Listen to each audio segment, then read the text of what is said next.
Health is wealth, sabi nga nila. Kaya ngayong araw guys ay magdadagdag nga pala kami ng mga bagong kagamitan na magagamit namin sa pag-exercise namin sa araw-araw. Kaya simula from now on guys ay makakasigurado na tayo na lagi tayo makakapag-exercise kahit nagka-camping man tayo. Kaya halina't samahan nyo na naman kami ngayon guys, sasayangin ng ilang minuto ng inyong buhay. Let's go!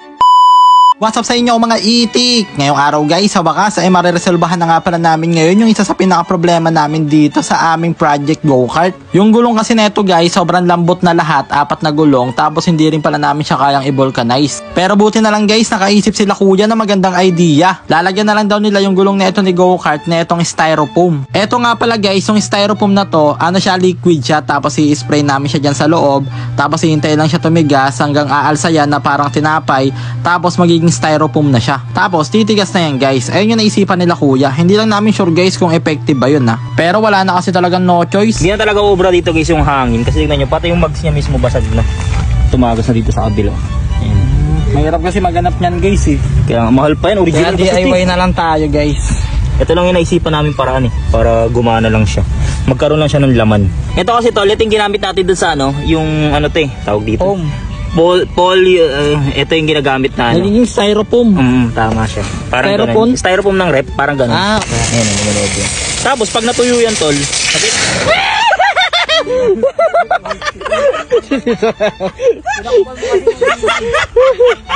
nagiging ano yan tol. Pag nag-i-expand yan tol, solid yan.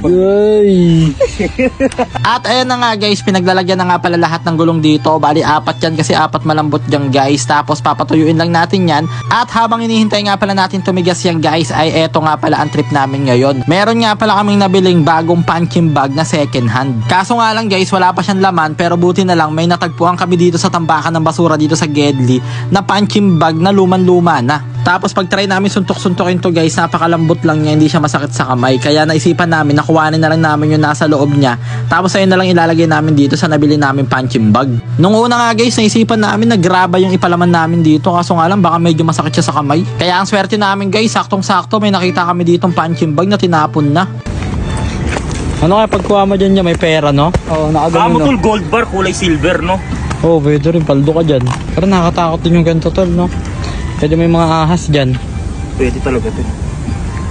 Hindi, meron naman tayo tol. Ito yung dog, ano to. Nai-snip niya kung may mga illegal. Ay, naamoy niya nga, naamoy niya. Amoy niya yan. Dog is Chuchu. Eh, si Chuchu guys, ano yan eh. Ano, caretaker yan dito si Chuchu guys sa parkingan dito. Tapos napamahal na siya sa atin. Napamahal na sa amin yung...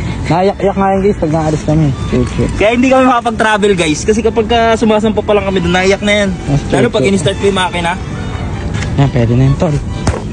At ayan na nga guys, maya lang all goods na. At talaga nga namang siksik na dito yung punching bag namin. At syempre isasabit nga pala namin to. At dahil wala nga pala kaming maisip na pagsabitan, kaya dito na lang namin siya isasabit sa basketball ring ni Lokbo. At ayan guys, pagkatapos nga palang ikabit ay ayan, nagpractice na nga pala si Baron dito ng kanyang mga punches.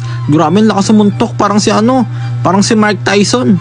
Baka Baron yan. At ang kagandaan dito guys, habang nagka-practice ka mag-boxing ay pwede ka na rin mag-shooting. Kaya kung mahilig kayo mag-basketball tapos nagkakapikunan kayo, eto ang magandang gawin nyo. At ayun na nga guys, meron pa nga pala kami ngayon ditong pandagdag sa aming pag-ehersisyo. Ayun guys, makakapag-jogging na kami ngayon guys kahit anong oras. Malaking tulong din to guys dahil makakapag-jogging na kami anytime, tapos pwede na rin kami mag-jogging kahit nasa loob kami ni Lokbu. Kunyari, minsan umuulan or kaya kapag nagka-camping kami, madadala rin namin to guys. Kaya lagi na kami makakapag-exercise. Kaya tamang healthy living na mga itik. At ayun na nga guys, makalipas ang ilang oras ay sa wakas tumigas na nga pala yung nilagay naming styrofoam dito sa gulong ng aming project go-kart. Kaya ayan guys, pinagtatanggal na nga rin pala namin ngayon dito yung mga sumobrang styrofoam. At grabe, mukhang successful naman guys yung naisip nila kuyang DIY dahil ayan, tumigas na nga pala yung gulong. Kaya isa na namang sanitize customer. At dahil nasahin na naman nga pala namin ngayon yung 4 minutes ng buhay nyo, kaya hanggang dito na lang muna. Maraming salamat sa panonood guys. I love you all.